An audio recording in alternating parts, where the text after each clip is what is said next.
Course in Miracles, Chapter 1, Miracle Principle number 43. A major contribution of miracles is their strength in releasing you from your misplaced sense of isolation, deprivation, and lack. Miracles are affirmations that we are all family of God, and miracles are a state of completion and abundance.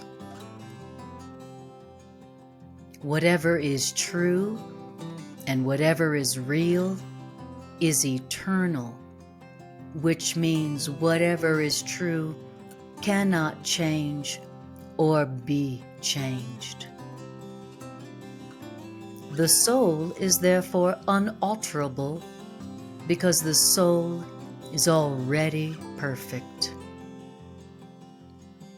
But the mind can elect the level the mind chooses to serve. And the only limit which is put on your mind's choice is that your mind cannot serve two masters. The mind, if it elects to do so, becomes a medium by which the soul creates along the line of its own creation.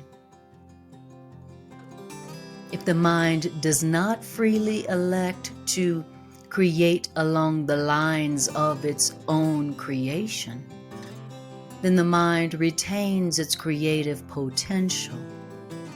But the mind places itself under tyrannous rather than genuinely authoritative control.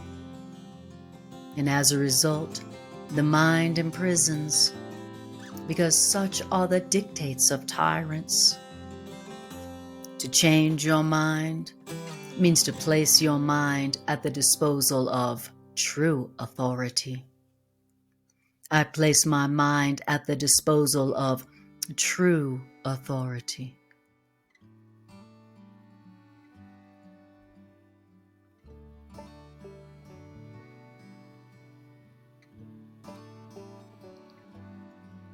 The miracle is thus a sign that your mind has chosen to be led by the Christ in you, in the service of the Christ in you, and the abundance of the Christ in you is the natural result of choosing to follow the Christ in you.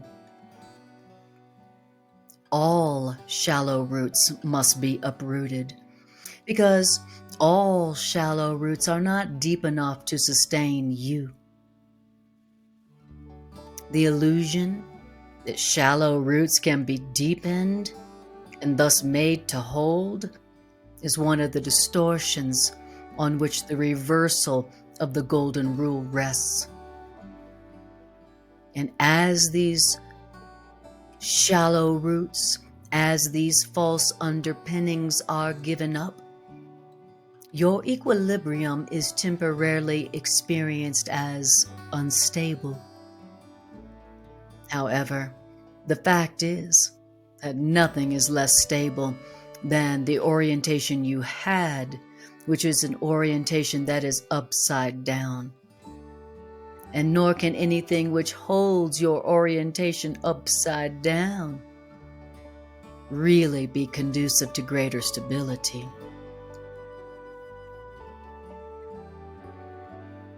Miracle Principle 44. Miracles arise from a miraculous state of mind. By being one, this state of mind goes out to anyone, even without the awareness of the miracle worker themselves.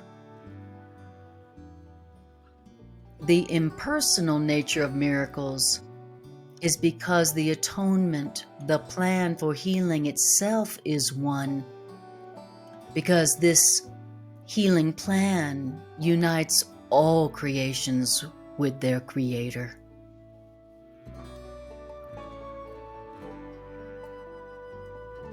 Miracle Principle 45.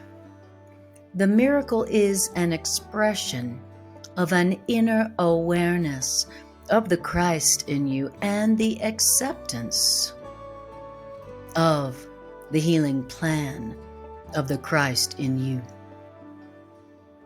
And when you accept the healing plan, your healing plan from the Christ in yourself, then your mind is in a state of grace, and then your mind naturally becomes gracious,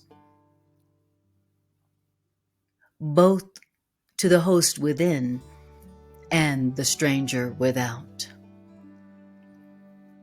By bringing in the stranger becomes your brother, your sister, your equal. 46. A miracle is never lost. A miracle touches many people you do not even know, and sometimes a miracle produces undreamed of changes in forces of which you are not even aware. That is not your concern, because the miracle will always bless you. The miracles you are not asked to perform have not lost their value. The miracles you are not asked to perform are still expressions of your own state of grace, but the action aspect of the miracle should be controlled by the Christ in you, because of the Christ in you's complete awareness of the whole healing plan. The impersonal nature of miracle-mindedness ensures your grace, but only your true self, the Christ in you, is in a position to know where grace can be bestowed.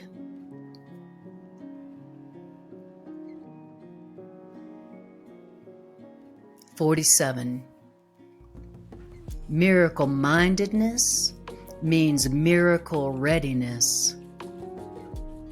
Readiness means that you should always keep your perceptions straight, so that you will always be ready, willing, and able.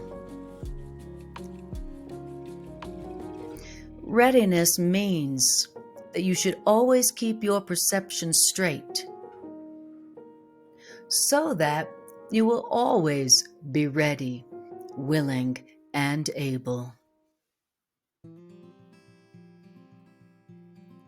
These are the essentials for, quote, listen, learn, and do. The essentials for the mantra listen, learn, and do is: you must be ready to listen. You must be willing to learn. And you must be able to do. Only the last part, being able to do, is involuntary, because it is the application of miracles which must be controlled by the Christ in you. The other two application of miracles, ready to listen and willing to learn, those are the voluntary aspects of miracle-mindedness, and only those two applications of the miracles are up to you. The being ready to listen and willing to learn, those two aspects of the application of miracles, only those two are up to you. The action aspect of doing miracles, of the application of miracles, only the doing aspect of miracle-mindedness should be Christ-controlled. 48. Awe is an inappropriate response to miracles. Revelation is literally unspeakable because revelation is an experience of unspeakable love. Awe should be reserved for revelation.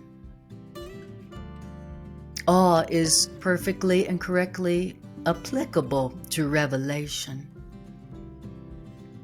Awe is not appropriate for miracles because a state of awe is worshipful, and a state of awe implies that one of a lesser order stands before a greater one. And it's only the case that one of a lesser order stands before a greater one only when a soul stands before its creator. Souls are perfect creations, and souls experience awe only in the presence of the creator of perfection. The miracle, on the other hand, is a sign of love among equals. The miracle is a sign of love among equals. And equals cannot be in awe of one another because awe implies inequality. And so awe is therefore an inappropriate reaction to me. An elder brother is entitled to respect for their greater experience, and an elder brother is entitled to a reasonable amount of obedience for the elder brother's greater wisdom. And the elder brother is also entitled to love because the elder brother is a brother, and the elder brother is also entitled to devotion if the elder brother is devoted. It is only my devotion that entitles me to your devotion. There is nothing about me that you cannot attain. I have nothing that does not come from God. The main difference between us as yet is that I have nothing else besides what comes from God. And this leaves me in a state of true holiness, which is only a potential in you. The quote, "No man cometh unto the Father but by me," that is among the most misunderstood statements in the Bible. It does not mean that I am in any way separate or different from you, except in time, which really doesn't exist at all. Actually, that quotation is more meaningful if it is considered on a vertical rather than a horizontal axis. Regarded along the vertical axis, man stands below me and I stand below God. And in the process of rising up, I am higher.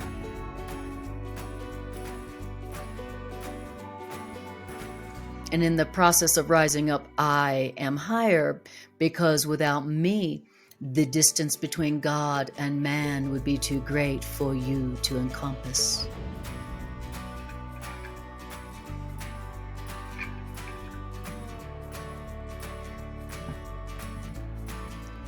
I bridge the distance as an elder brother to man on the one hand, and I bridge the distance as a child of God on the other side of the bridge.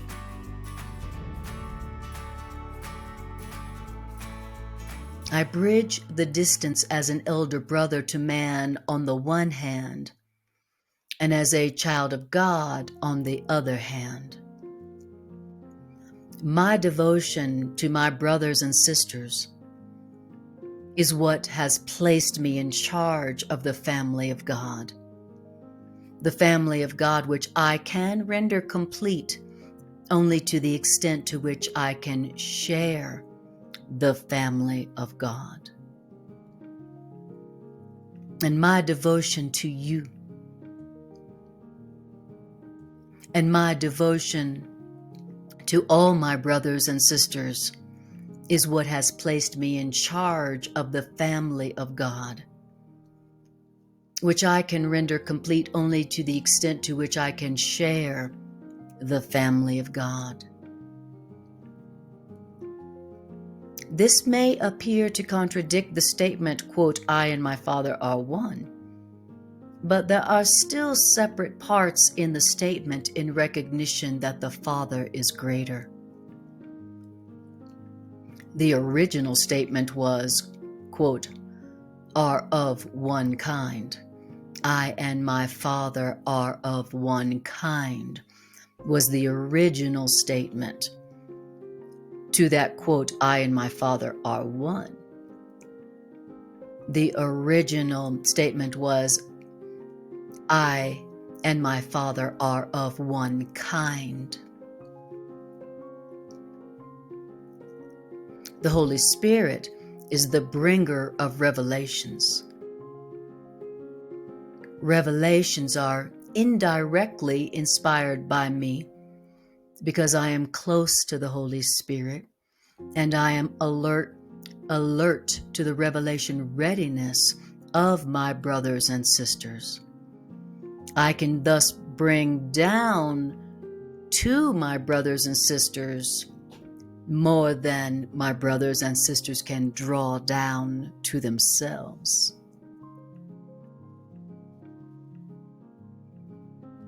Miracle Principle 49.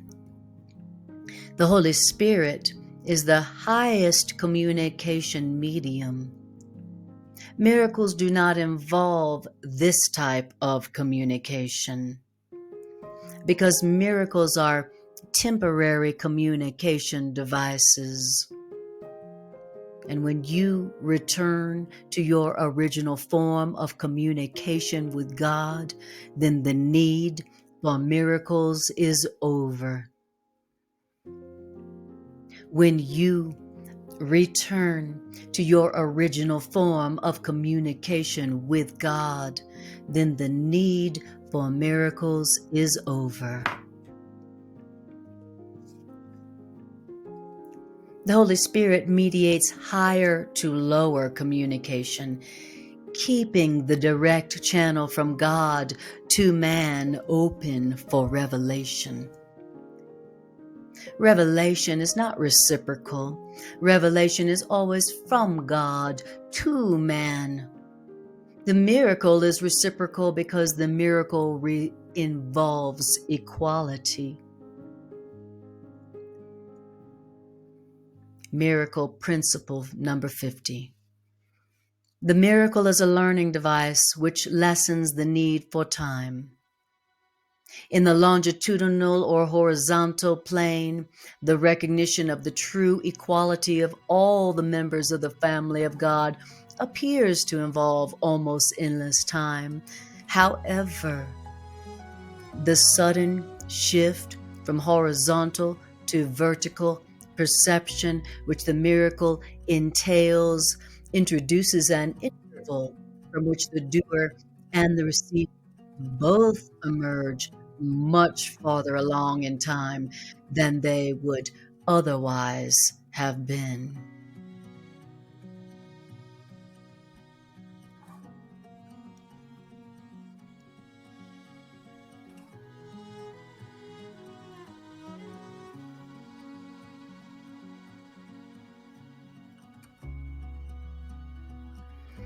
The miracle thus has the unique property of shortening time by rendering the space of time that the miracle occupies unnecessary.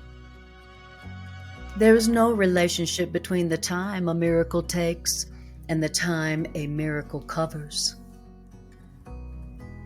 The miracle substitutes for learning that might have taken thousands of years. And the miracle substitutes for learning that might have taken thousands of years by the underlying recognition of perfect equality and perfect guiltlessness between the doer and the receiver on which the miracle rests. We said before that the miracle abolishes time, and the miracle abolishes time by a process of collapsing time, which means abolishing certain intervals within time. And the miracle abolishes certain intervals within time, however, within the larger temporal sequence. And so the miracle establishes an out-of-pattern time interval which is not under the usual laws of time. And only in this sense is the miracle timeless. By collapsing time, the miracle literally saves time. Much as daylight saving time saves time.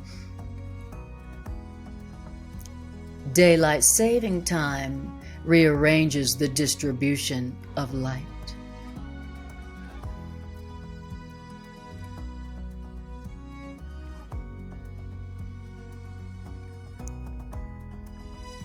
Miracle Principle 51. The miracle is the only device which man has at its immediate disposal for controlling time. Only revelation transcends time, because revelation has nothing to do with time at all.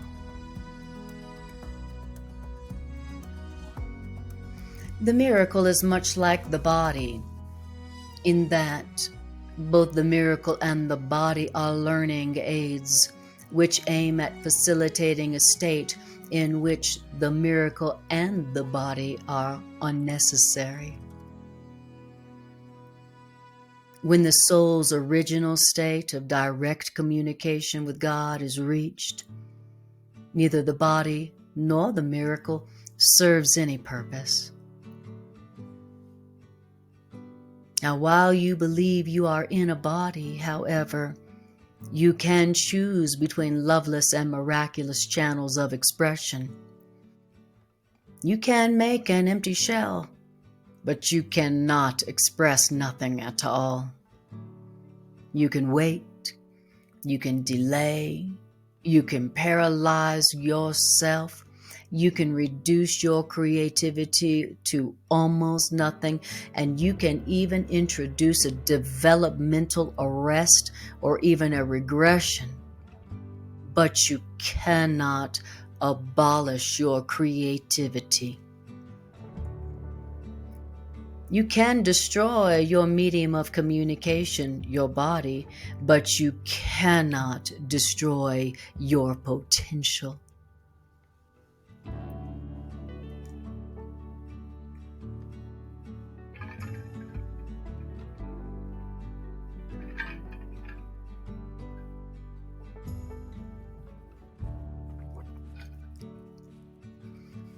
Man was not created by their own free will alone. Only what you create is yours to decide. The basic decision of the miracle-minded is not to wait on time any longer than is necessary. Time can waste as well as be wasted. So the miracle worker, therefore, accepts the time control factor gladly, because the miracle worker recognizes that every collapse of time brings all men closer to the ultimate release from time, in which you and the Creator are one.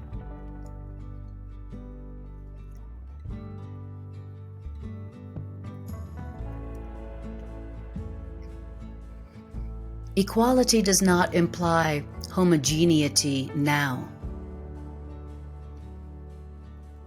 When everyone recognizes that they have everything, then individual contributions to the family of God will no longer be necessary when everyone recognizes that they have everything. Individual contributions to the family of God will no longer be necessary. When the healing plan of man has been completed, all talents will be shared by everyone.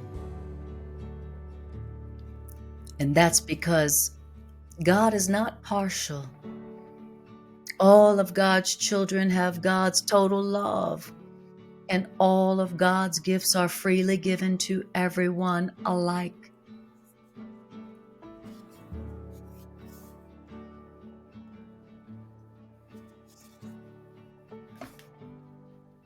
The quote, "Except ye become as little children," means that unless you fully recognize your complete dependence on God,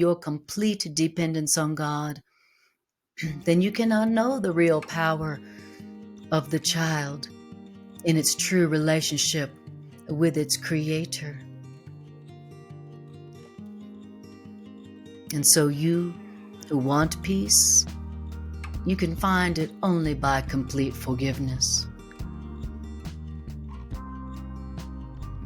You never really wanted peace before, so there was no point in being told how to achieve it. No learning is acquired by anyone unless they want to learn it, and unless they believe that that learning in some way is what they need.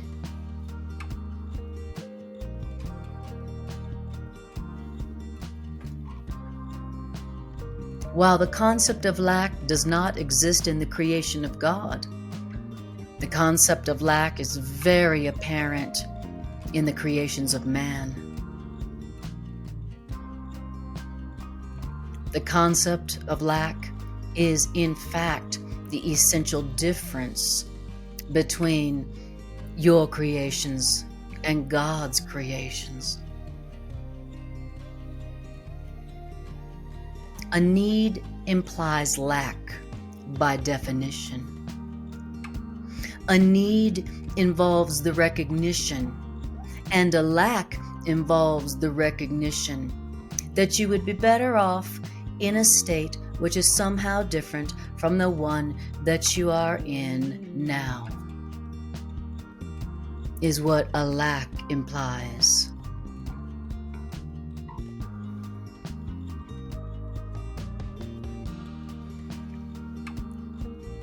Until the quote separation, which is really a better term than quote the fall, nothing was lacking. Until the separation, nothing was lacking. And to say that before the fall or before the separation nothing was lacking means that man had no needs at all. If you had not deprived yourself, you would have never experienced needs based on lack. But after the separation, needs became the most powerful source of motivation for human action. All behavior is essentially motivated by needs. But behavior itself is not a divine attribute. The body is the mechanism for behavior. And the belief that you could be better off in a state somehow different from the one you are in, that is the reason why you have this mechanism called the body at your disposal. The belief that you could be better off in a state somehow different from the one you are in, that's the reason why you have a body, a mechanism for behavior now at your disposal.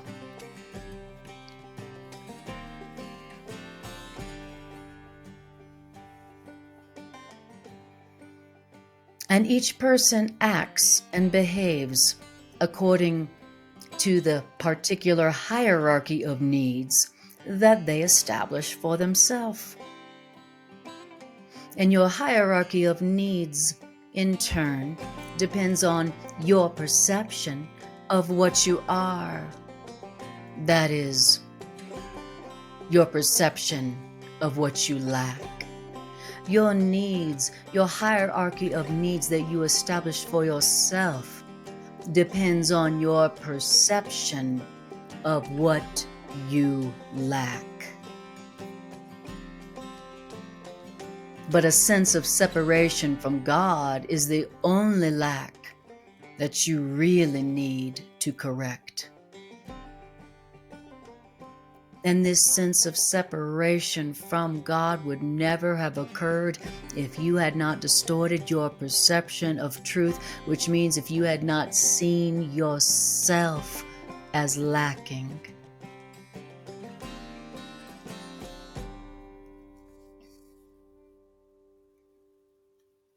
The concept of any sort of need hierarchy arose because having made this fundamental error of lack, you had already fragmented yourself into levels with different needs. As you integrate, you become one, which means as you integrate, your needs become one accordingly. As you integrate, you become one. And as you integrate, your needs become one.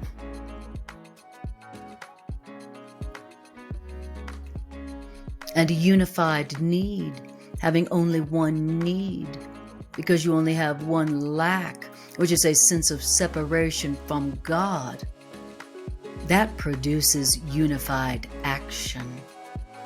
Because unified need produces a lack of ambivalence. The concept of a hierarchy of needs, which is a corollary to the original error that you can be separated from God, that concept of need hierarchy requires correction at its own level before the error of perceiving levels at all can be corrected. You cannot behave effectively while you operate at split levels.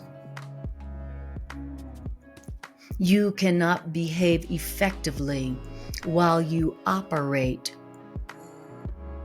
at a hierarchy of needs.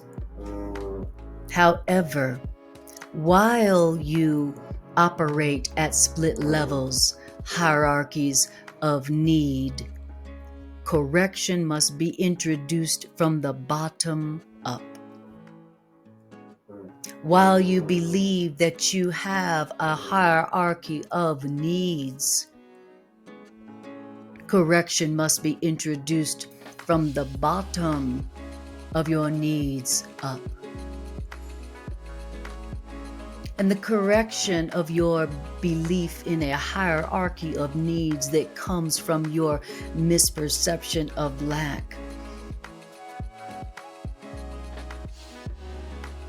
is because now you are operating in space where concepts such as up and down are meaningful. Ultimately, space is as meaningless as time. And the concept is really one of space-time belief.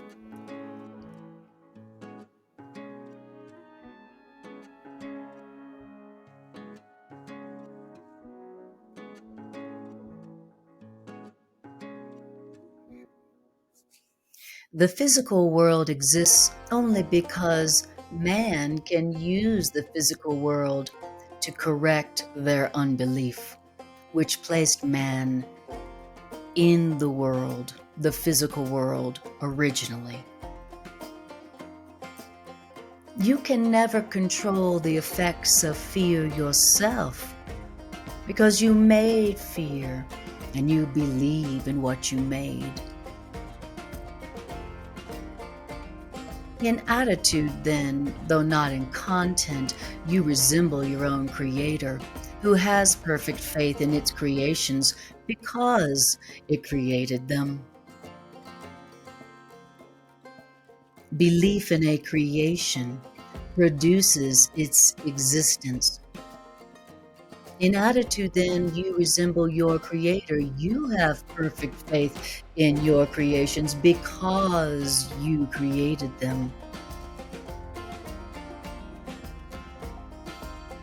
Belief in your creations produces your creation's existence.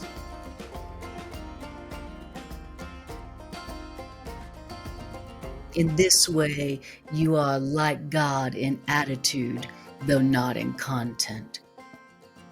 You create your creations by believing in them, by having perfect faith in your creations.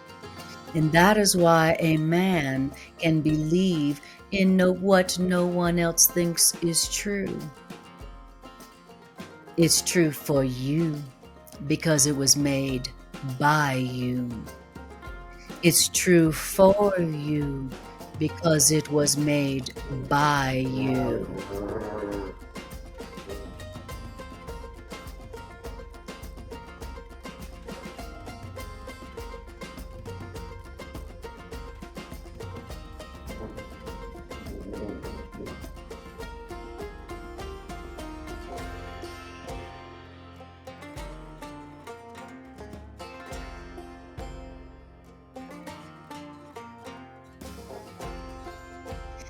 Every aspect of fear proceeds from upside-down perception.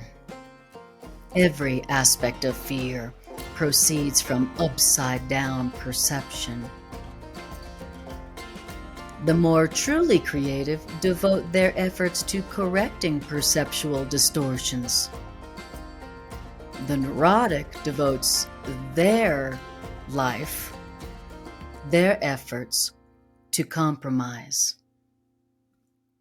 The more truly creative devote their efforts to correcting perceptual distortions, and the neurotic devotes their efforts to compromise. The psychotic tries to escape by establishing the certain truth of their own errors. And it is most difficult to free the psychotic by ordinary means, because the psychotic is more consistent in their own denial of truth.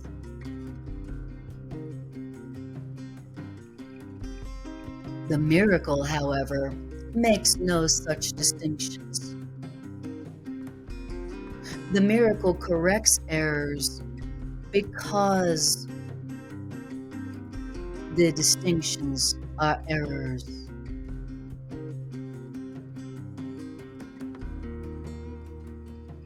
The miracle makes no distinctions in the forms of the denial of truth. The miracle corrects the denials of truth because there are errors. Thus, the next point is to remember. The next point to remember about miracles is that the miracle makes no distinction among degrees of misperception. The miracle makes no distinction among degrees of misperception. The miracle is a device for perception correction, effective quite apart from either the degree or the direction of the error. The miracle makes no distinction among degrees of misperception.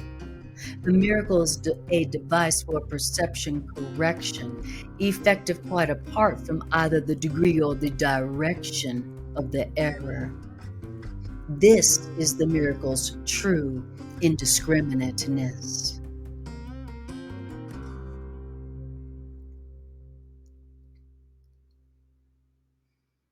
Christ-controlled miracles are selective only in the sense that the miracles are directed towards those who can use them for themselves.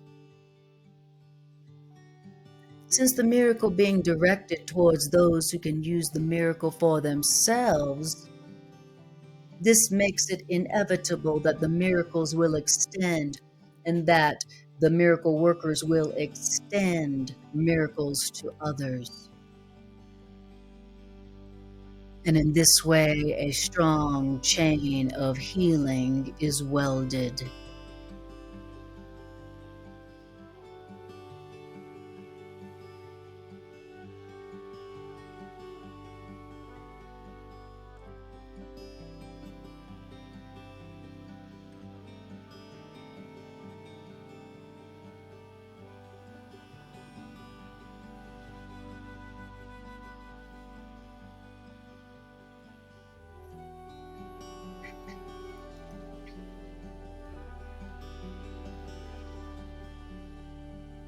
However, love's control takes no account at all of the magnitude of the miracle itself, because the concept of size exists in a plane that is itself unreal. Since the miracle aims at restoring the awareness of reality, then the miracle would hardly be useful if the miracle were bound by the laws which govern the error that the miracle aims to correct. Only man makes this kind of mistake. And it is an example of the foolish consistency which man's own false beliefs have engendered.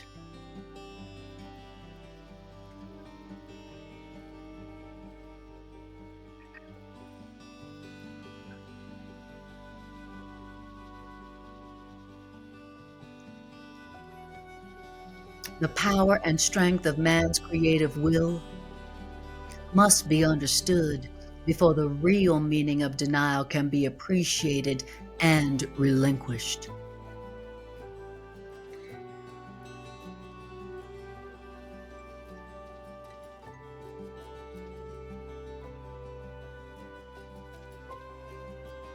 The real meaning of denial being appreciated and relinquished is not mere negation. It is a positive miscreation. While the miscreation is necessarily believed in by the error's maker, the error does not exist at all at the level of true creation.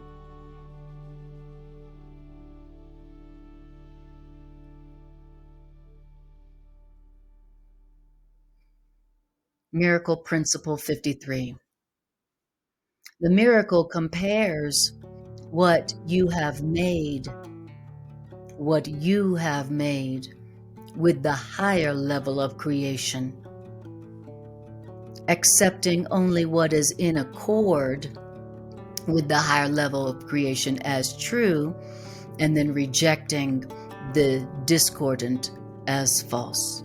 The miracle compares what you have made with the truth, the higher level of creation, and the miracle accepts what you have made that is in accord with the higher level of creation, and the miracle rejects what you have made that is not in accordance with the higher level of creation. All aspects of fear are untrue, because all aspects of fear do not exist at the higher creative level, and therefore all aspects of fear do not exist at all.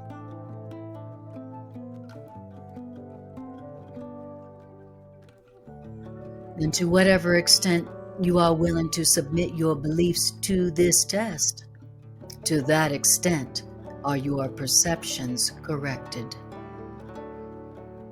In sorting out the false from the true, the miracle proceeds along the following lines. If perfect love casts out fear, and if fear exists, then there is not perfect love. But only perfect love really exists. And so, if there is fear, then it creates a state which does not exist.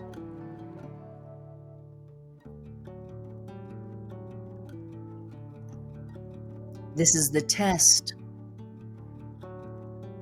that you are to submit your beliefs to. And to the extent that you submit your beliefs to this test, to that extent will your perceptions be corrected. And the perception test is, if perfect love casts out fear, and if fear exists, then there is not perfect love. But only perfect love really exists. So if there is fear, it creates a state which does not exist. Believe this, and you will be free. Now, only God can establish this solution, this truth test, this perception correction solution. Only God can establish this perception correction solution. And this is God's gift.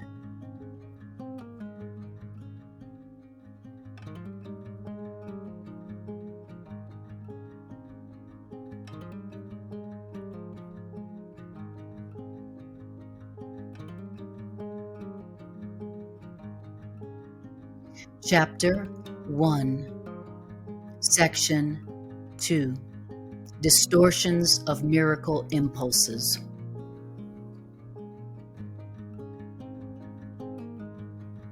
You are involved in unconscious distortions, which are producing a dense cover over miracle impulses, making miracle impulses hard to reach your consciousness.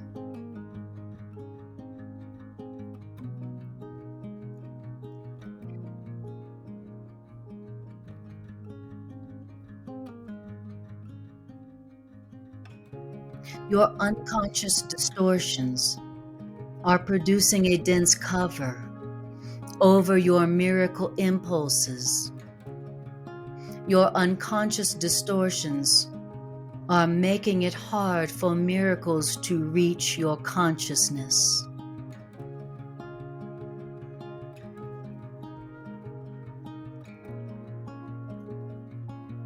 The nature of any interpersonal relationship is limited or defined by what you want that relationship to do. Relating, being in a relationship, is a way of achieving an outcome. Because the nature of any relationship is limited or defined by what you want that relationship to do. Because relating is a way of achieving an outcome.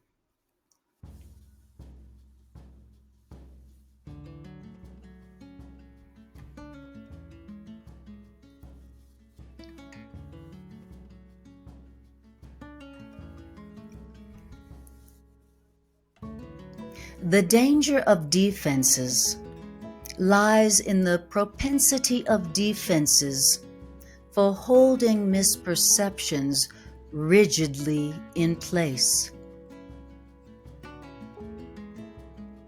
All actions which stem from reverse thinking or distorted thinking, all actions which stem from misperceptions, are literally the behavioral expressions of those who know not what they do.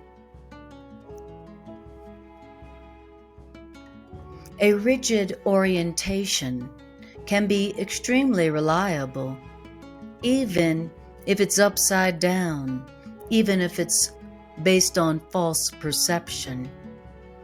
A rigid orientation can be extremely reliable, In fact, the more consistently upside down your orientation, your perception is, the more reliable your perception is. However, validity is still the ultimate goal, which reliability can only serve.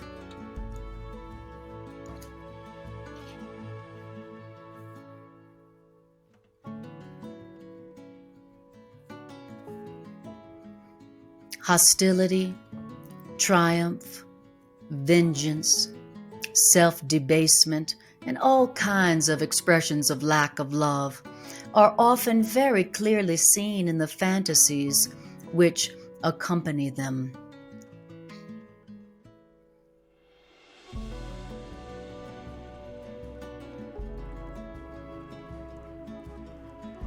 Hostility, triumph, vengeance, self-debasement, and all kinds of expressions of lack of love are often very clearly seen in the fantasies which accompany misperceptions. Distortions. But it is a profound error to imagine that because these misperceptions, these distortions, these fantasies are so frequent or occur so reliably, that this implies validity of these fantasies, these perceptual distortions, these misperceptions. Just because these misperceptions and fantasies and distortions are so frequent and reliable does not imply that they are valid or true. Remember that while validity implies reliability, the relationship is not reversible, because you can be wholly reliable about something completely consistent and entirely wrong.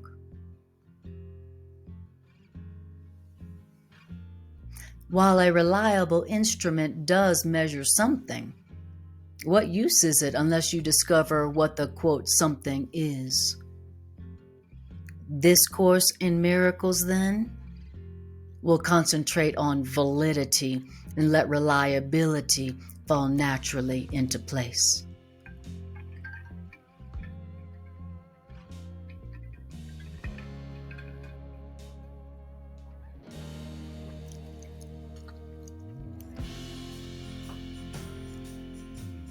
The confusion of miracle impulses with physical impulses is a major source of perceptual distortion, because the confusion of miracle impulses with physical impulses induces rather than straightens out the basic level of confusion which underlies the perception of all those who seek happiness with the instruments of this world. Confusion underlies the perception of all those who seek happiness with the instruments of this world.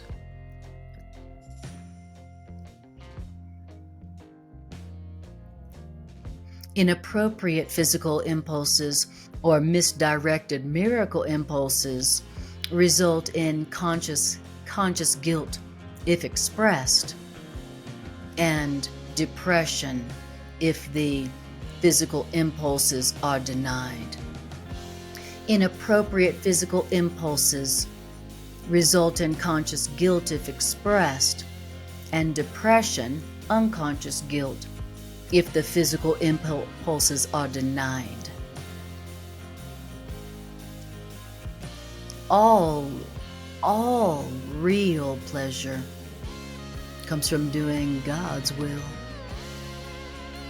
All real pleasure comes from doing love's will. And this is because not doing love's will is a denial of yourself. Denial of error, when you are denying being in denial, denying, suppressing, or repressing the error, results in projection. Denial results in projection. Correction of error brings release. When you deny and suppress and repress the error, the only result is projection. But the correction of error brings release. The quote, "Lead us not into temptation." It means, don't let us deceive ourselves into believing that we can relate in peace to God or to anyone with anything external. Child of God, you were created to create the good, the beautiful, and the holy. Don't lose sight of that.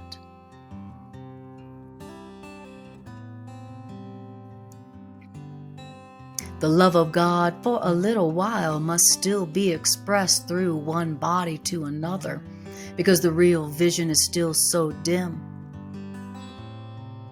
And everyone can use their body best by enlarging their perception so that you can see the real vision.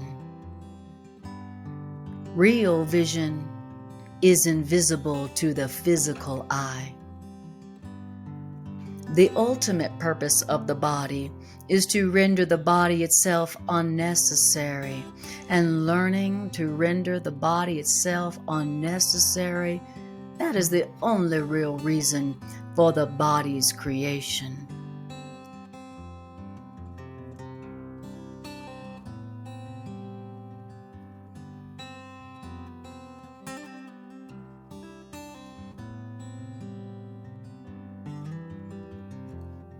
Fantasies of any kind are distorted forms of thinking, because fantasies of any kind always involve twisting perception into unreality. Fantasy is a debased form of vision. Vision and revelation are closely related, while fantasy and projection are more closely associated.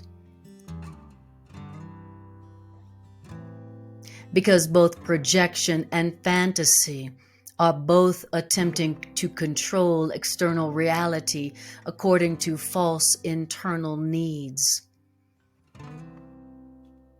If you twist reality in any way, you are perceiving destructively.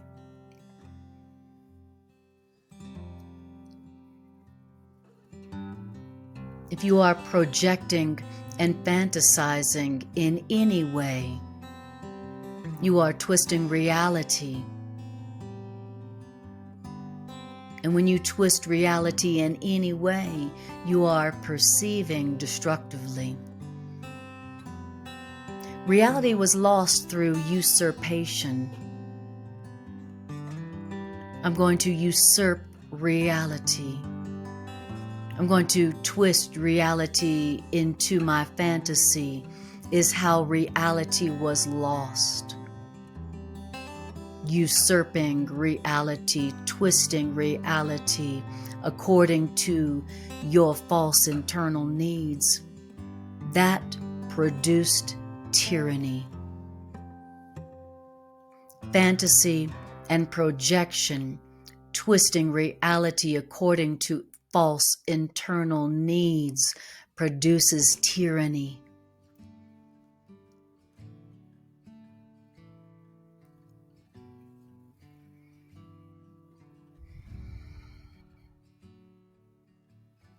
I told you that you are now restored to your former role in the plan of the healing of man. But you must still choose freely to devote yourselves to the greater restoration. You are now restored to your former role in the plan of the healing of man.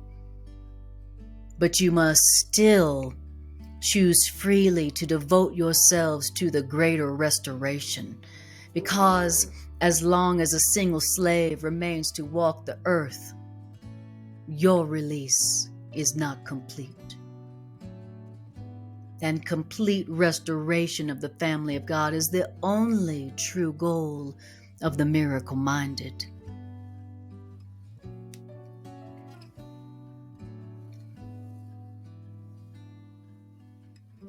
No fantasies are true. All fantasies are distortions of perception by definition. Fantasies are a means of making false associations and obtaining pleasure from these false associations. Now, you can make false associations and try to obtain pleasure from them, but you can do that only because you are creative. But although you can perceive false associations, although you can make fantasies, you can make false associations and try to derive pleasure from them. You can make fantasies. Even though you can make them, you can never make your fantasies real except to yourself. And that's because you believe in what you create. And so if you create miracles, you will be equally strong in your belief in miracles. And then the strength of your conviction, in the strength of your conviction in the miracles, will then sustain the belief of the miracle receiver. And then fantasies become totally unnecessary as the wholly satisfying nature of reality becomes apparent to both the miracle giver and the miracle receiver.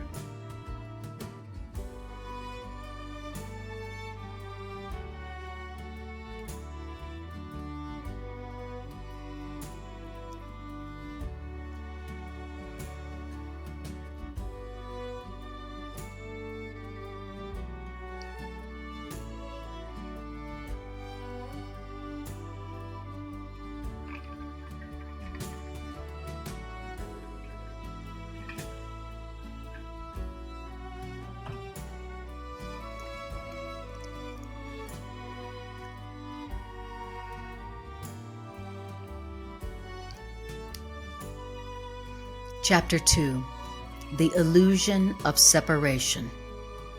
Introduction. This section deals with a fundamental misuse of knowledge, referred to in the Bible as the cause of the so-called fall or the separation. There are some definitions which I asked you to take from the dictionary, which will be helpful here.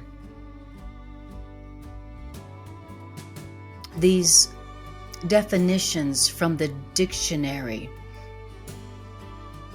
they are somewhat unusual since they are not the first definitions which are given in the dictionary. Nevertheless, the fact that each of these definitions does appear in the dictionary should be reassuring. And these three definitions are the word project as a verb, which means to extend forward or out.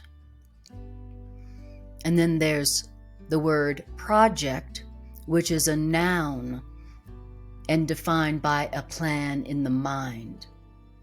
And then the word world definition in the dictionary, a natural grand division. Project, project, world.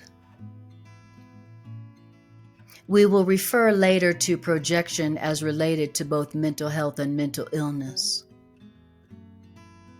We have already observed that you can create an empty shell, but you cannot create nothing at all. This emptiness provided the screen for the misuse of projection.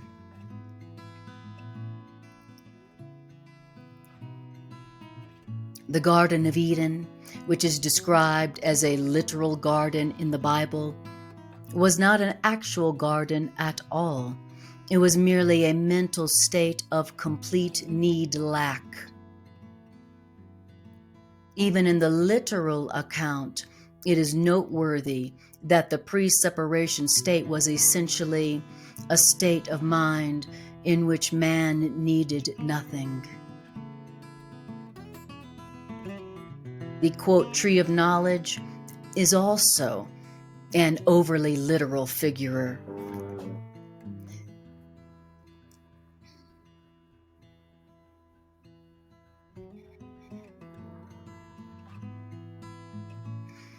These concepts of the Garden of Eden and the pre-separation state and the tree of knowledge, these concepts need to be clarified before the real meaning of the separation or the quote detour into fear can be fully understood.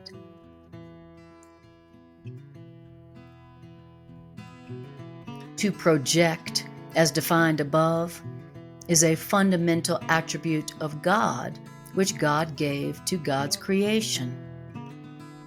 In the creation, God projected God's creative ability from God Himself, to the souls God created. And then God imbued God's creations with the same loving will to create. It's how God projected. It's how God projects. In God's projection, there is no emptiness. The soul has not only been fully created, but the soul has also been created perfect, which means there is no emptiness in the soul. Because of the soul's likeness to its creator, the soul is creative. And no child of God can lose this creative ability.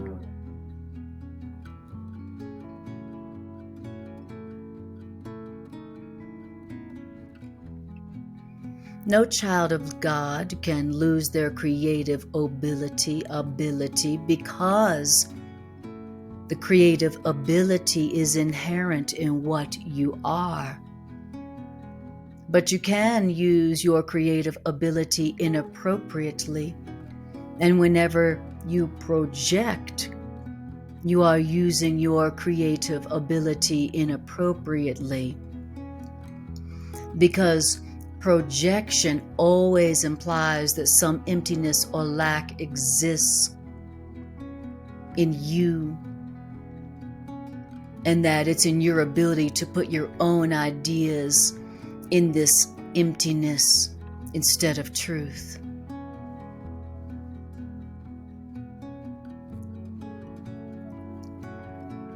Projection always implies that some emptiness or lack exists, and that it's in your ability to fill this lack with your own ideas instead of truth.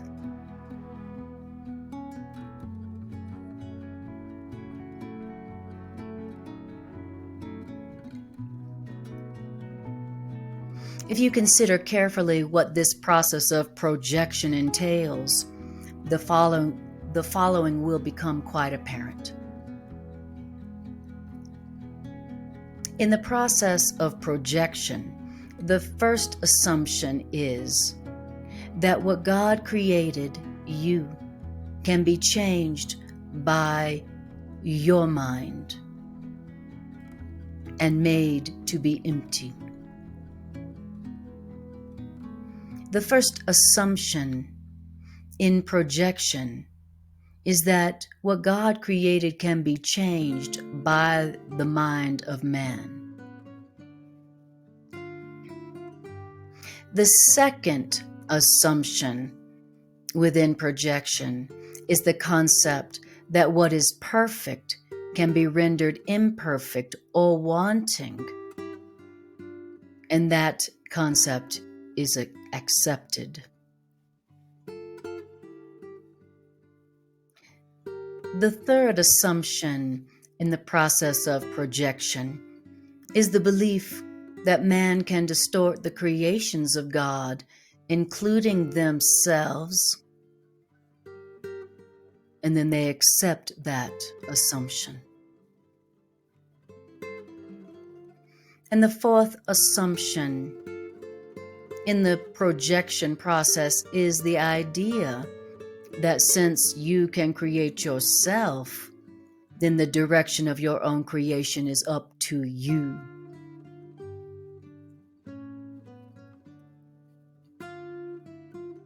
These assumptions, they are all related. And all these assumptions are distortions that represent a picture of what actually occurred in the separation. Now, none of these assumptions in separation and lack, none of that existed before the separation, and nor do they actually exist now.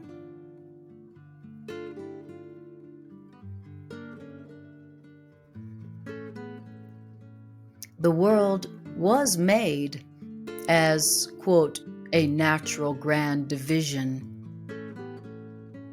The world was made as a projecting outward of God. And that is why everything that God created is like God. Projection as undertaken by God is very similar to the kind of inner radiance which the children of God inherit from God. That's the way God projects, from an inner kind of radiance, an inner kind of radiance which we inherit from God.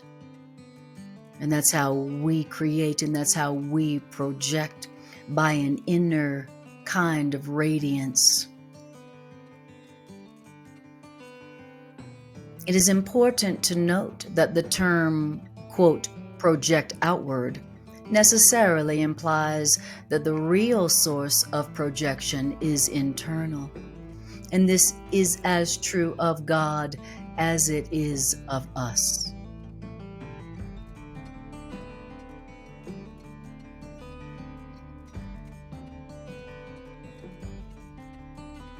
The world, in the original connotation of the term, included both the proper creation of man by God and the proper creation by man in his right mind.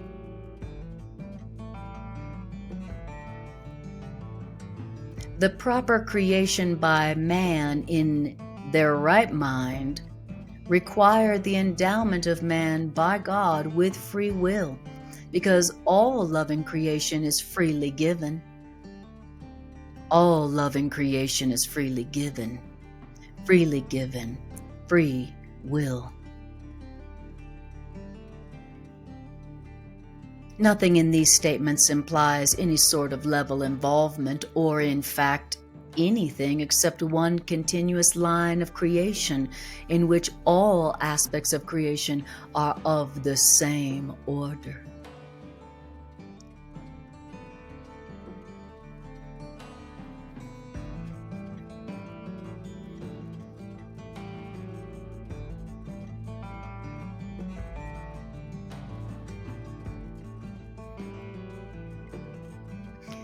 When the, quote, lies of the serpent were introduced, they were specifically called lies because they are not true.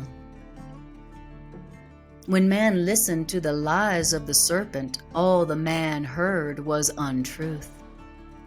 And you don't have to continue to believe what is not true unless you choose to do so. Because all of your miscreations can literally disappear in the twinkling of an eye. Why? Because all of your miscreations are merely visual misperceptions. Your spiritual eye can sleep, but a sleeping eye can still see. and what is seen in dreams seems to be very real. The Bible mentions that, quote, a deep sleep fell upon Adam, unquote, but nowhere is there any reference to Adam's waking up.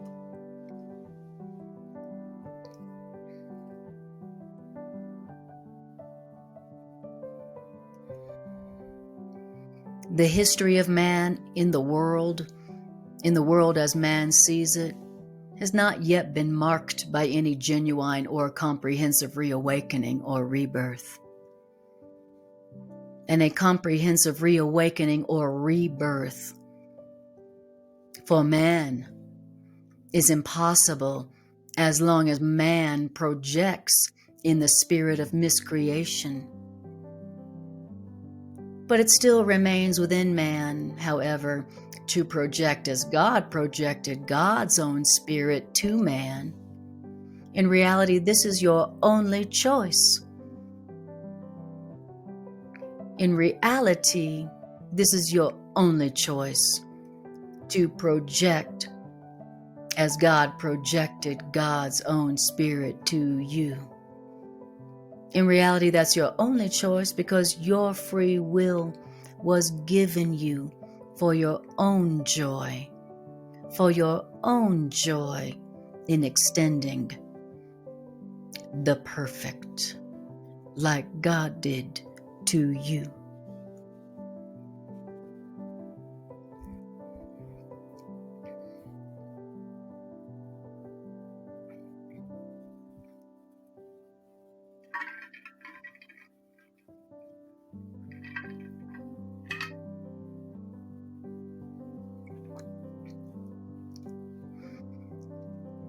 All fear is ultimately reducible to the basic misperception that you have the ability to usurp the power of God.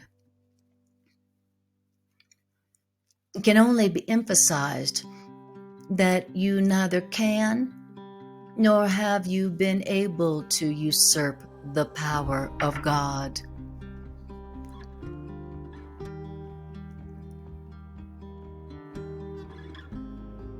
In this statement that you cannot usurp the power of God lies the real justification for your escape from fear.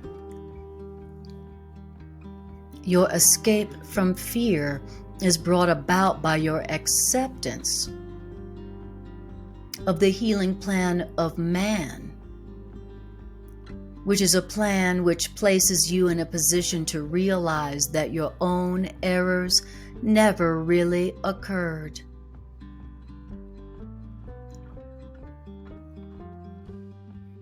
Your escape from fear is brought about by your acceptance of love's plan, which is a plan which places you in a position to realize that your own errors never really occurred. You didn't usurp the power of God to create yourself or to change yourself from how God created you to be. The healing plan of man is a plan which places you in a position to realize that your own errors to make yourself and to change yourself never really occurred. You have not usurped the power of God.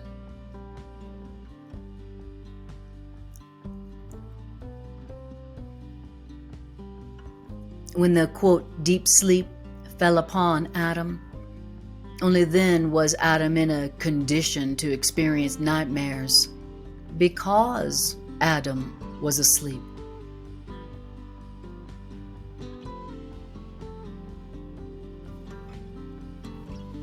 If a light is suddenly turned on while someone is dreaming a fearful dream, that person may initially interpret the light itself as part of their own nightmare and be afraid of it. However, when that sleeping person awakens, the light is correctly perceived as the release from the dream, which is no longer accorded reality.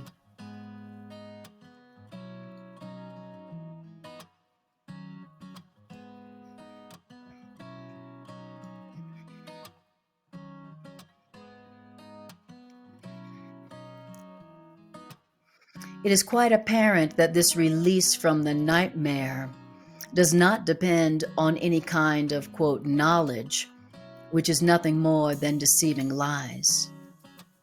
The truth which illuminates rather than obscures is just the knowledge which not only sets you free, but which also shows you clearly that you are free. The knowledge which illuminates not only sets you free, but clearly shows you that you are free.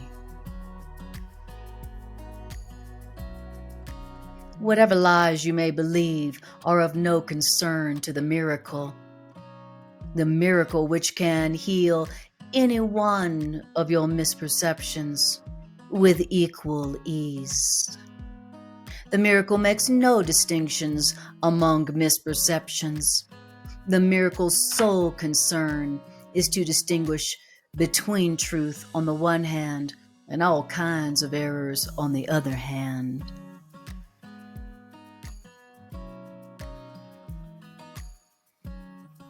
Some miracles may seem to be of greater magnitude than other miracles, but remember the first point in this course, that there is no order of difficulty in miracles.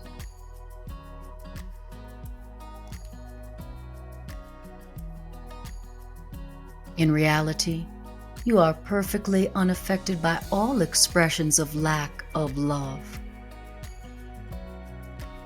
And these expressions of lack of love, they can be either from yourself and others, or they can be from yourself to others and from others to you. These expressions of lack of love. Peace is an attribute in you. In you. You cannot find peace outside. Peace is an attribute in you. In you. You cannot find peace outside. And all mental illness is some form of external searching for peace. And mental health is inner peace. And inner peace enables you to remain unshaken by lacks of love from without. And inner peace makes you capable through your own miracles of correcting the external conditions which proceed from lack of love in others.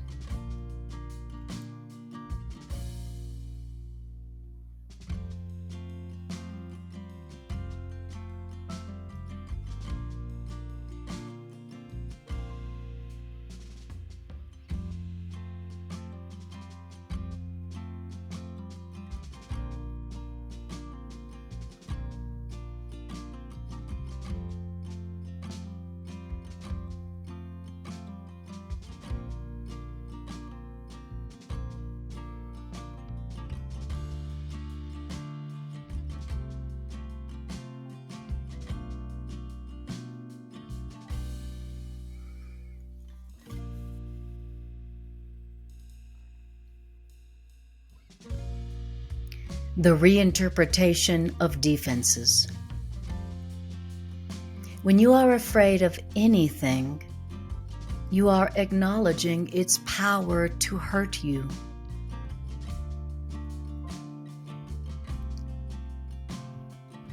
Remember that where your heart is, there is your treasure also. This means that you believe in what you value. And so, if you are afraid, you are valuing wrongly. human understanding will inevitably value wrongly.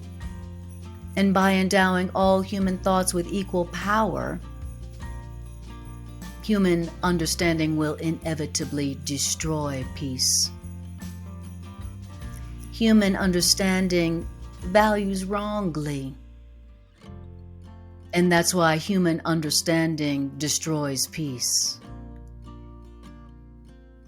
And that is why the Bible speaks of, quote, the peace of God which passeth human understanding. This peace that passes human understanding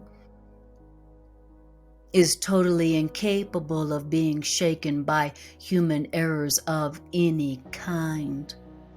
And this peace which passes human understanding denies the ability of anything which is not loving, not of God, to affect you in any way.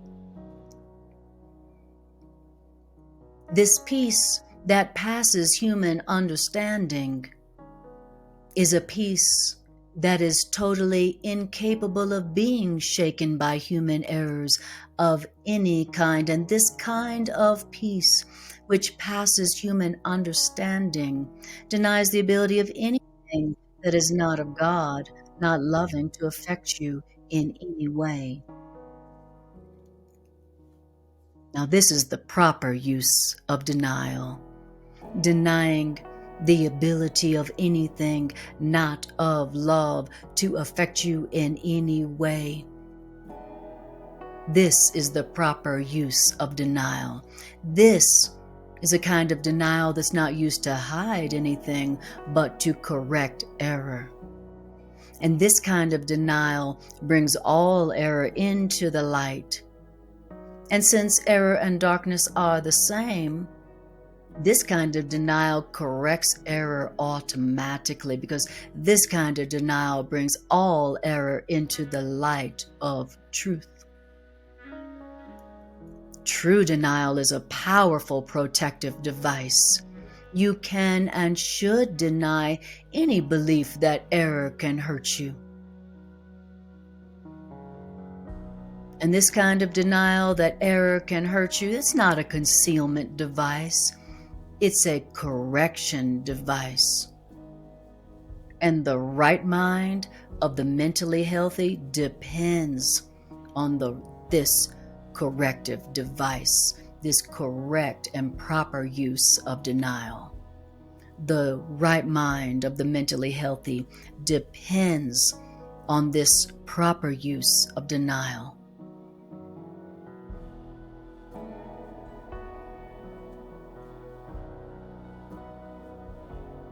You can do anything I ask. Anything I ask. And I have asked you to perform miracles, and I have made it clear that miracles are natural, miracles are corrective, miracles are healing, and miracles are universal. I have made that clear.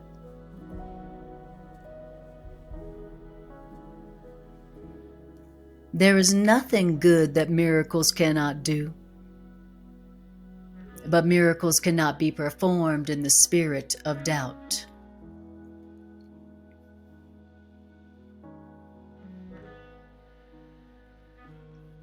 God and the souls God created, they are completely dependent on each other.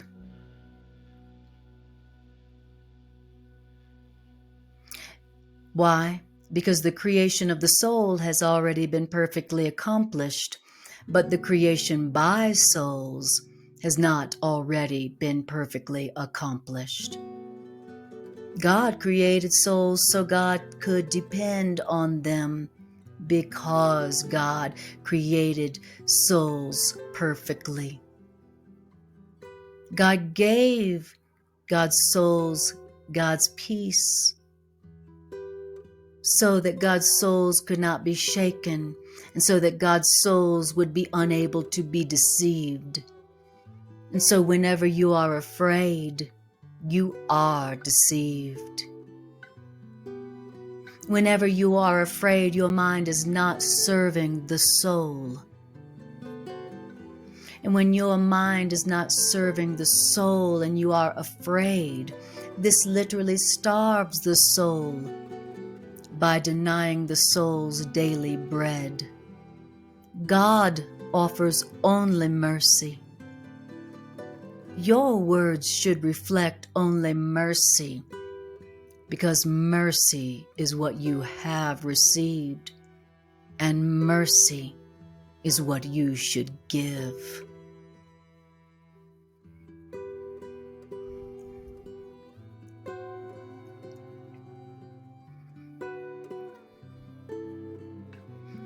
Justice is a temporary expedient.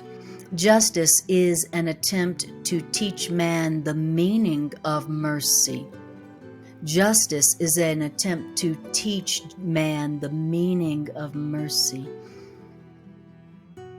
And justice's judgmental side arises only because man is capable of injustice, if that is what man's mind creates. You are afraid of God's will because you have used your own will, which God created in God's likeness, to miscreate. You're afraid of God's will because you have used your will to miscreate. You are afraid of God's will, love, because you have used your will to fear.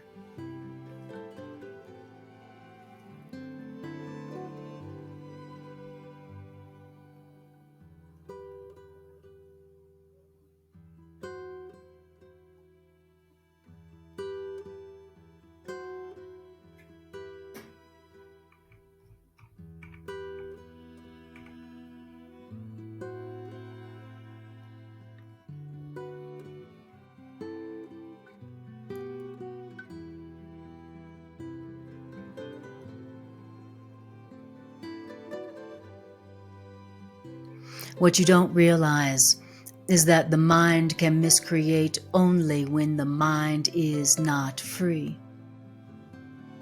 An imprisoned mind is not free by definition. An imprisoned mind is possessed or held back by itself. An imprisoned mind's will is therefore limited. An imprisoned mind is not free to assert itself.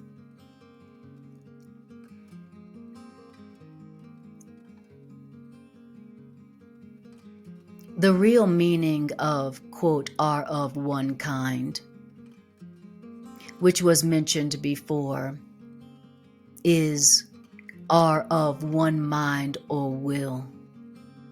And when the will of the family of God, when the will of the souls of God and God are one, their perfect accord is heaven. When the will of the souls of God and God's soul are one, their perfect accord is heaven. Denial of error is a powerful defense of truth. And you will note that we have been shifting the emphasis from the negative to the positive use of denial. As we have already stated, denial is not a purely negative device.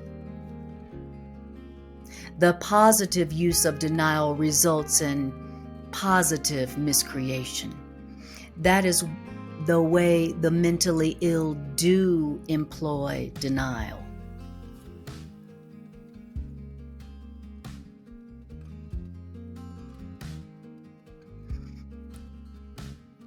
The mentally ill employ denial in the negative sense, as a negative device. But remember a very early thought of your own, which was, quote, never underestimate the power of denial, unquote. In the service of the right mind, the denial of error frees the mind and reestablishes the freedom of the will. And when the will is really free, not imprisoned or held back by itself, then the will, the mind cannot miscreate, because the will and the mind recognizes only truth.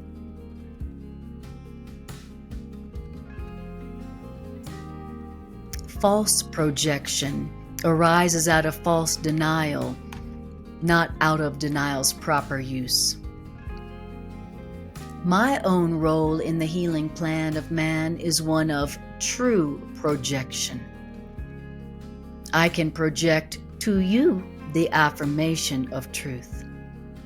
Now, if you project error to me or to yourself, you are interfering with the process of healing. My use of projection, which can also be your use of projection, is not based on faulty denial.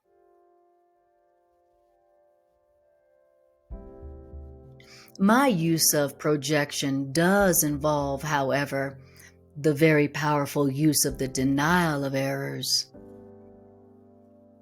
And the miracle worker is one who accepts my kind of denial and projection and unites their own inherent abilities to deny and project with mine, and imposes them back on themselves and others. And this establishes the total lack of threat anywhere. The miracle worker who accepts my kind of denial of error and unites their own inherent abilities to deny and project with mine establishes the total lack of threat anywhere. Together, we can then work for the real time of peace, which is eternal.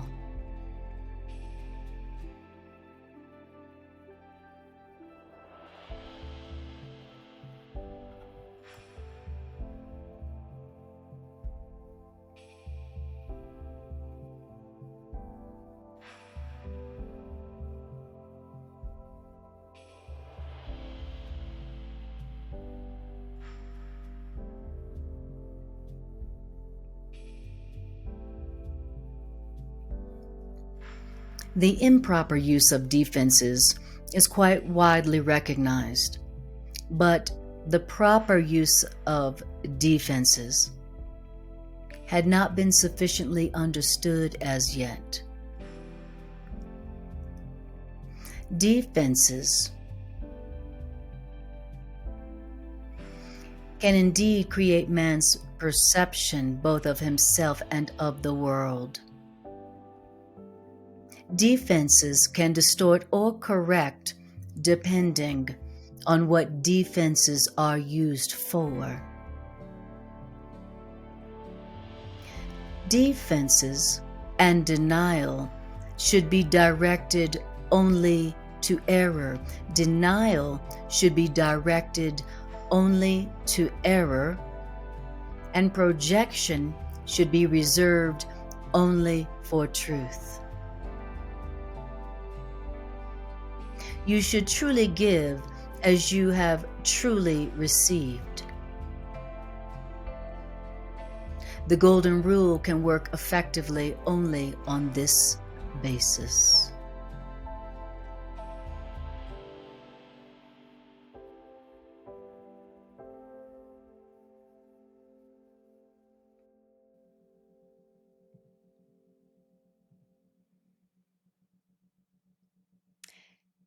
Intellectualization is a term which stems from the mind-brain confusion. Right-mindedness is the device which defends the right mind, which means gives the right mind control over the body. Intellectualization implies a split, while right-mindedness involves healing. Withdrawal is properly employed in the service of withdrawing from the meaningless. Withdrawal is not a device for escape, but for consolidation. There is only one mind. Dissociation is quite similar. You should split off or dissociate yourself from error, but only in defense of integration.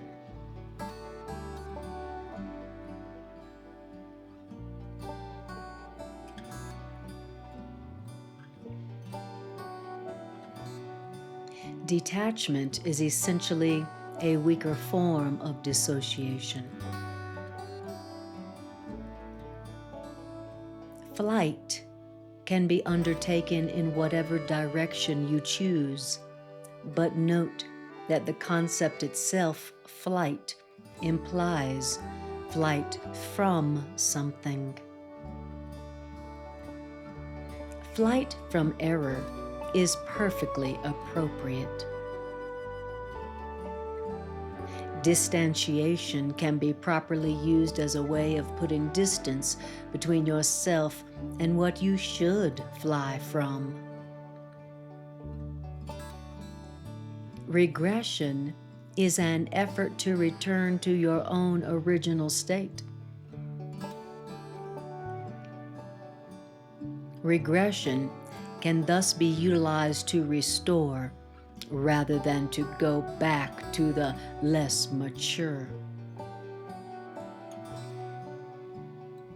Sublimation should be a redirection of effort to the sublime. There are many other so-called dynamic concepts which are profound errors due essentially to the misuse of defenses. Among them is the concept of different levels of aspiration, which actually result from level confusion. However, the main point to be understood from this section is that you can defend truth as well as error, and in fact, much better. The main point to be understood, however, from this section is that you can defend truth as well as error, and in fact, much better. The means are easier to clarify after the value of the goal itself is firmly established. Everyone defends their own treasure. You don't have to tell someone to defend their own treasure because they will do that automatically. The real questions still remain. What do you treasure?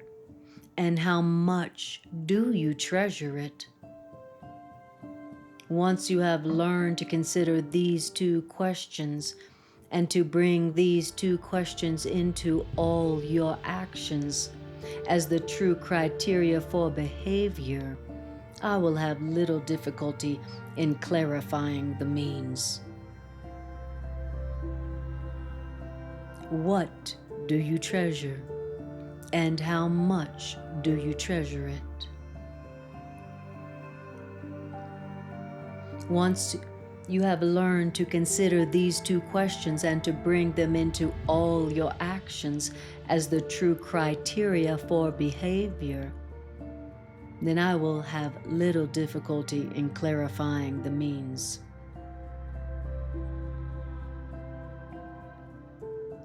You have not learned to be consistent about this as yet. I have therefore concentrated on showing you that the means are available whenever you ask. You can, however, save a lot of time if you do not extend this step unduly. The correct focus will shorten this step immensely.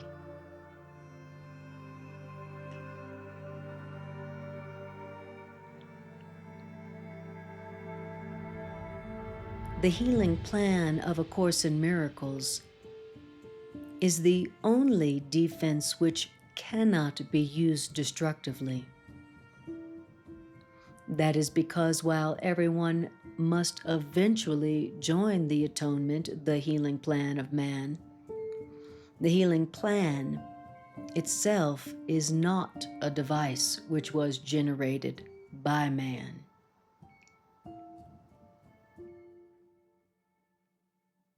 The healing plan of man principle was in effect long before the healing plan of man began.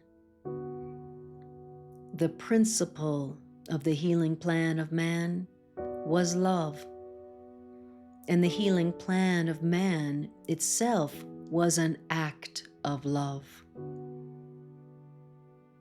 Acts were not necessary before the separation because the time-space belief did not exist. It was only after the separation that the defense of the healing plan of man and the necessary conditions for its fulfillment were planned.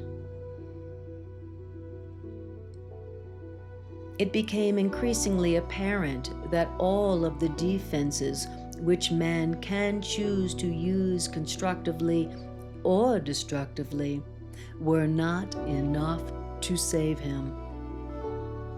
It was therefore decided that humanity needed a defense which was so splendid that we could not misuse that defense, although we could refuse this defense, this healing plan.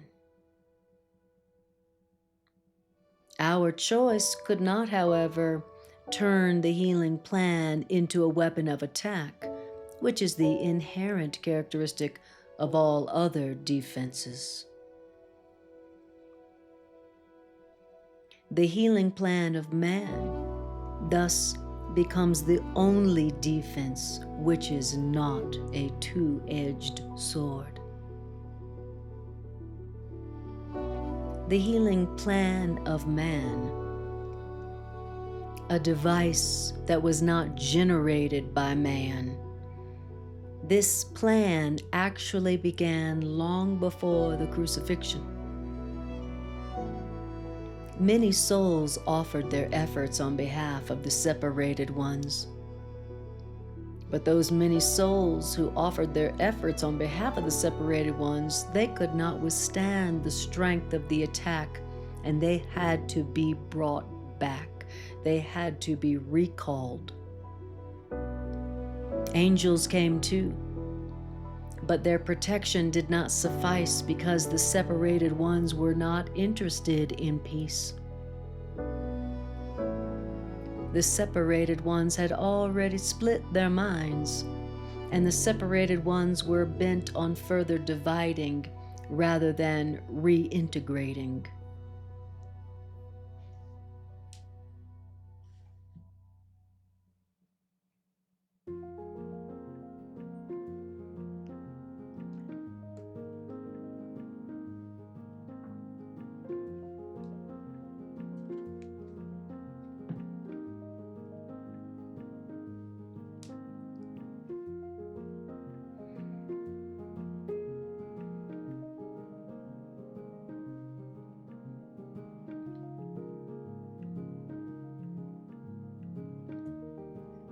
The levels that the separated ones introduced into their minds turned against each other.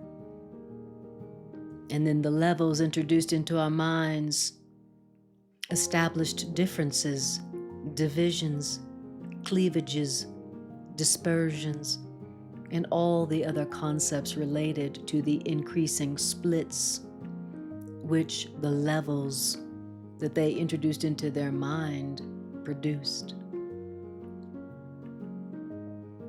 Not being in our right minds, we turned our defenses from protection to assault, and we acted literally insanely. It was essential then to introduce a split-proof device for healing, which could be used only to heal, if it were used at all. The healing plan of man, the atonement, was built into the space-time belief in order to set a limit on the need for the belief in space and time.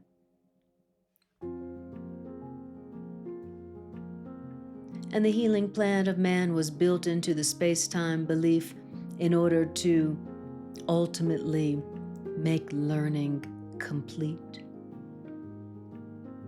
The healing plan of man, the atonement, A Course in Miracles, is the final lesson.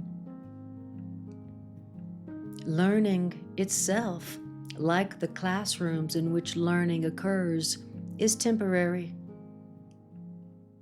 because the ability to learn has no value when change of understanding is no longer necessary.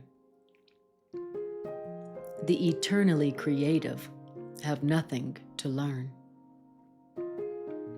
Only after the separation was it necessary to direct the creative forces to learning, because changed behavior had become mandatory.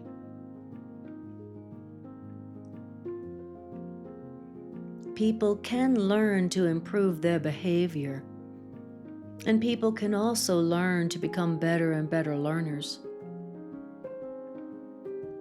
And this serves to bring people into closer and closer accord with the family of God, with creation. But creation itself is a perfect creation. And perfection is not a matter of degree.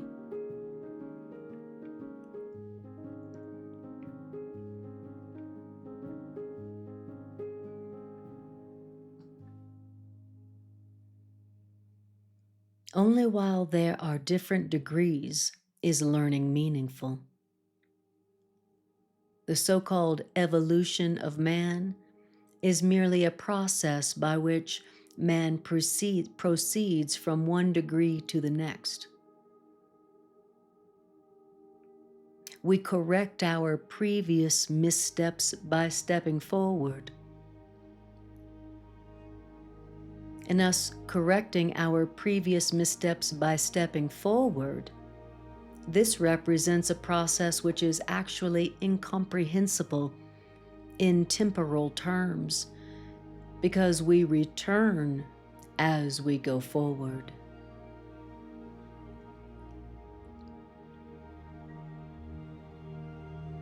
The healing plan of man, the atonement, is the device by which you can free yourself from the past as you go ahead.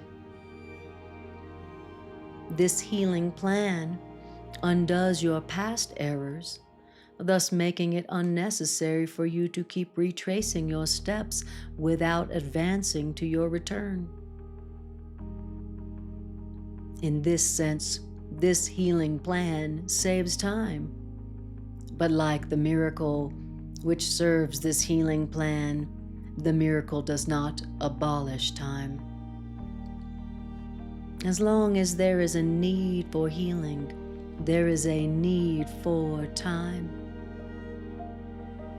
But this healing plan, as a completed plan, does have a unique relationship to time.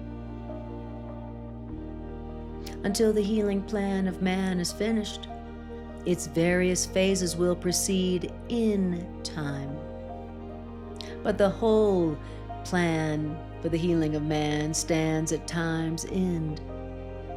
And at time's end, the bridge of return has been built. This healing plan is a total commitment. You still think that a total commitment to this healing plan is associated with loss.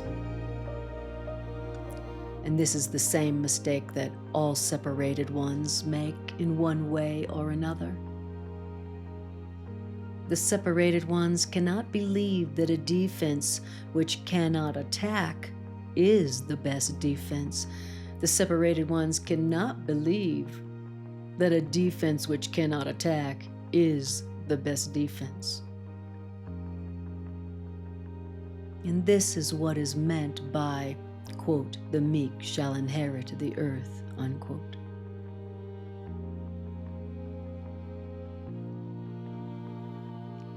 The meek will literally take the world, the earth, over because of their strength. A two-way defense is inherently weak precisely because it has two edges and can turn against the self very unexpectedly. But this tendency cannot be controlled except by miracles.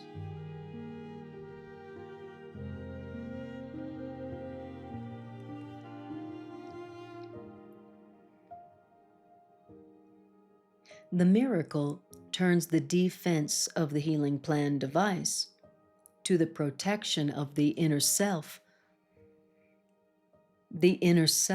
which, as it becomes more and more secure, assumes its natural talent of protecting others. The inner self knows itself as both an equal and a child.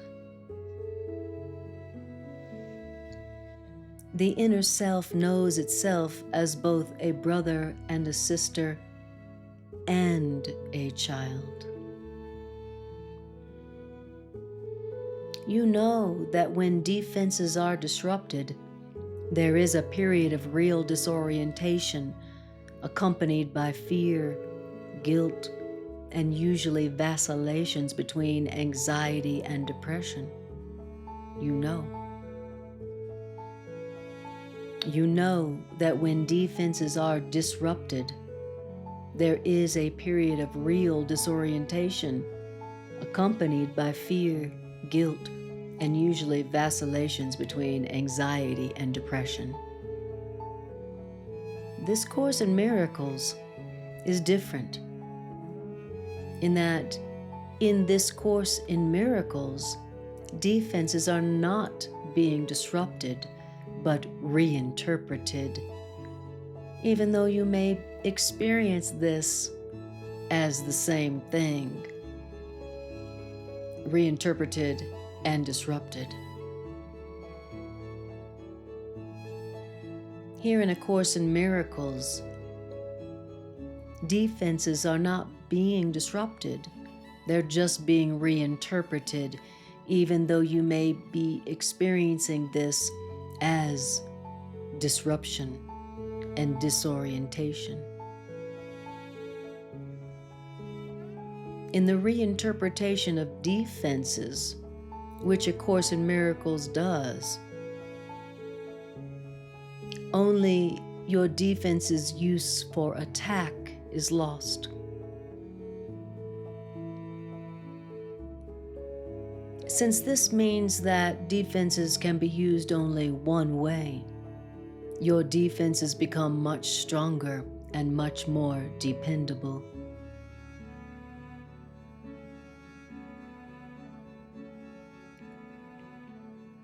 And now your defenses can no longer oppose the healing plan of A Course in Miracles. And now your defenses just greatly facilitate this healing plan.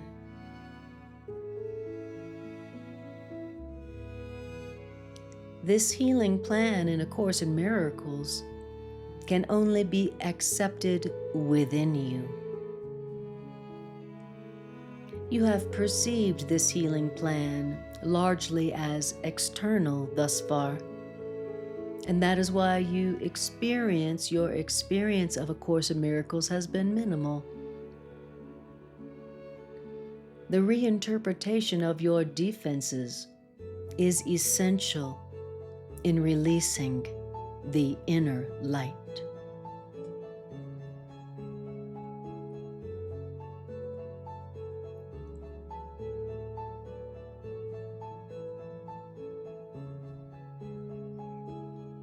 Since the separation, man's defenses have been used almost entirely to defend himself against this healing plan, and thus to maintain the separation. All the separated ones generally see this as a need to protect the body. Our defenses against the healing plan of the Course, and using our defenses to maintain the separation. This is generally seen as a need to protect the body. The many body fantasies with which people's minds are engaged arise from the distorted belief that the body can be used as a means for attaining healing.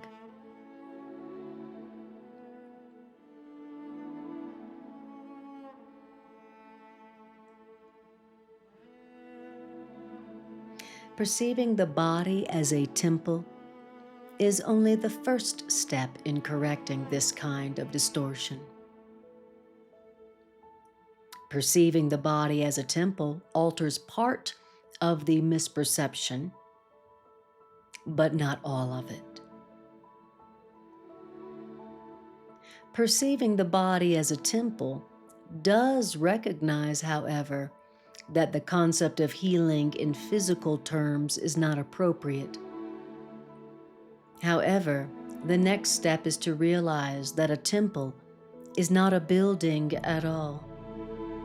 The real holiness of a temple lies in the inner altar around which the building is built.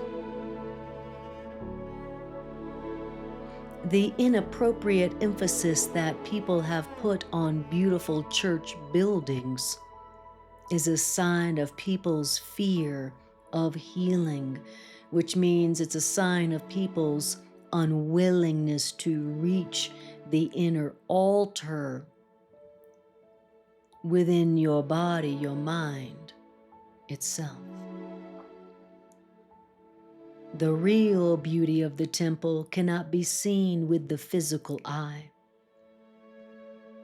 The spiritual eye, on the other hand, cannot see the building at all, because the spiritual eye has perfect sight.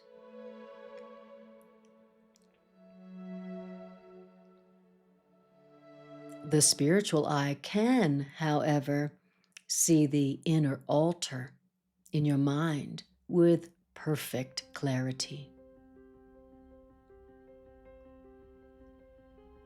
For perfect effectiveness, this healing plan belongs at the center of the inner altar, where this healing plan undoes the separation, which means restores the wholeness of the mind.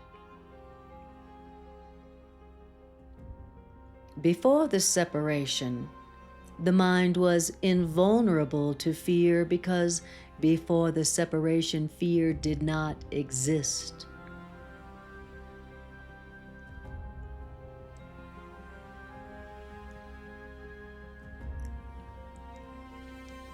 Both the separation and the fear are miscreations of the mind, which must be undone.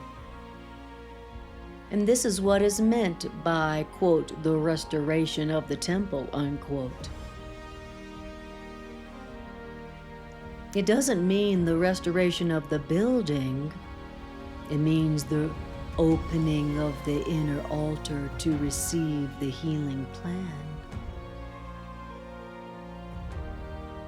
And the opening of the inner altar in your mind to receive the healing plan. This heals the separation,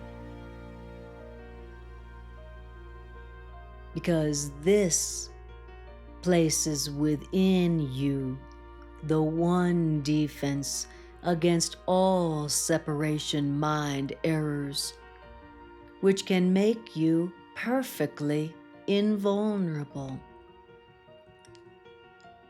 The opening of the inner altar in your mind to receive the healing plan This heals the separation and places within you the one defense against all separation mind errors. And this can make you perfectly invulnerable.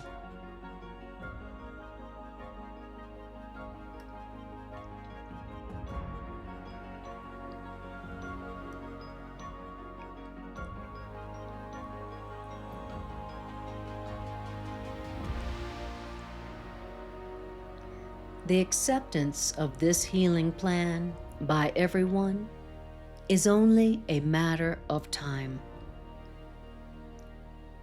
In fact, both time and matter were created for this purpose of the acceptance of this healing plan by everyone. Now, this appears to contradict free will because of the inevitability of this final decision.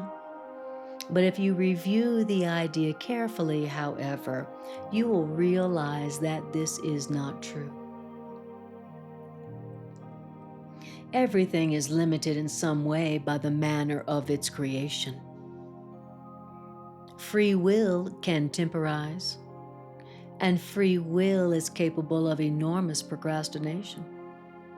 But free will cannot depart entirely from its creator, who set the limits on your mind's ability to miscreate by virtue of your mind's own real purpose.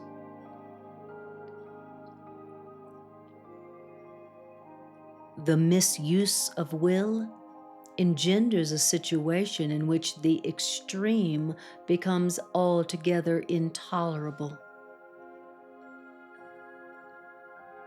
Pain thresholds can be high, but they are not limitless. Everyone eventually begins to recognize, however dimly, that there must be a better way. And as this recognition that there must be a better way becomes more firmly established, then it becomes a perceptual turning point. And this ultimately reawakens the spiritual eye, simultaneously weakening the investment in physical sight. The alternating investment in two types or levels of perception is usually experienced as conflict for a long time, and this conflict can become very acute. But the outcome is as certain as God.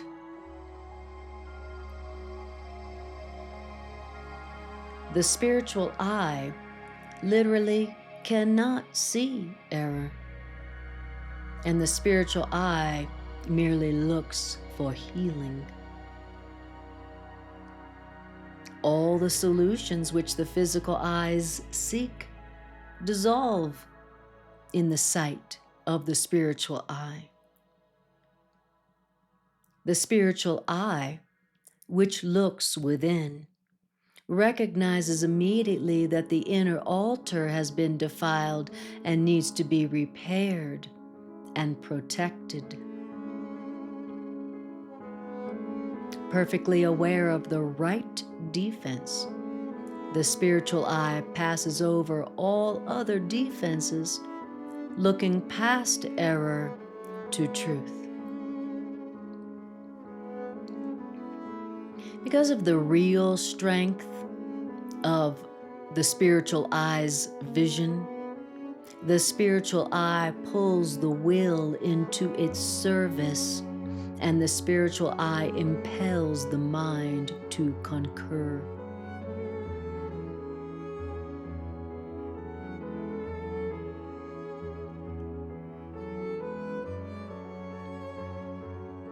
And this establishes the true power of the will and makes the will increasingly unable to tolerate delay. The mind then realizes with increasing certainty that delay is only a way of increasing unnecessary pain, which the mind need not tolerate at all. The pain threshold drops accordingly, and then the mind becomes increasingly sensitive to what the mind would have once regarded as very minor intrusions of discomfort.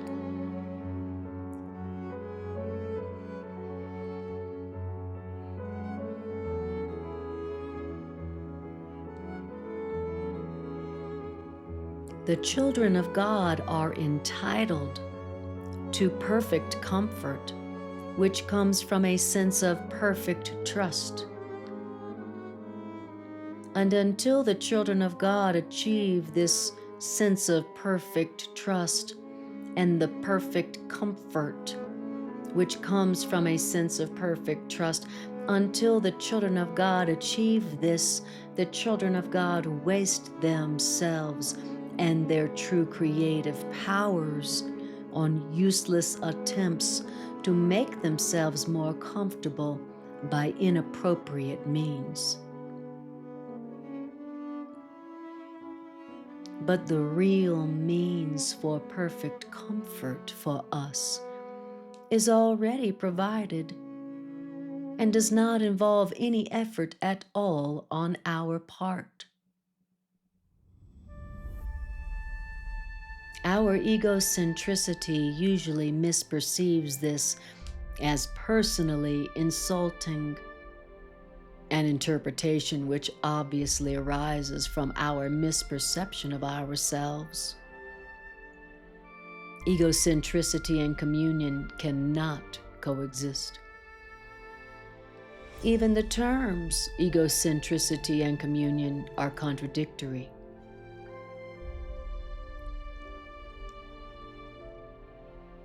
This healing plan is the only gift that is worthy of being offered to your mind, which is the altar of God. And this is because of the inestimable value of the inner altar, your mind itself. Your mind, the altar to God itself, was created perfect, and your mind is entirely worthy of receiving perfection. God is lonely without God's souls, and we, God's souls, are lonely without God. We, God's souls, must learn to perceive the world as a means of healing the separation. And this healing plan is the guarantee that we will ultimately succeed.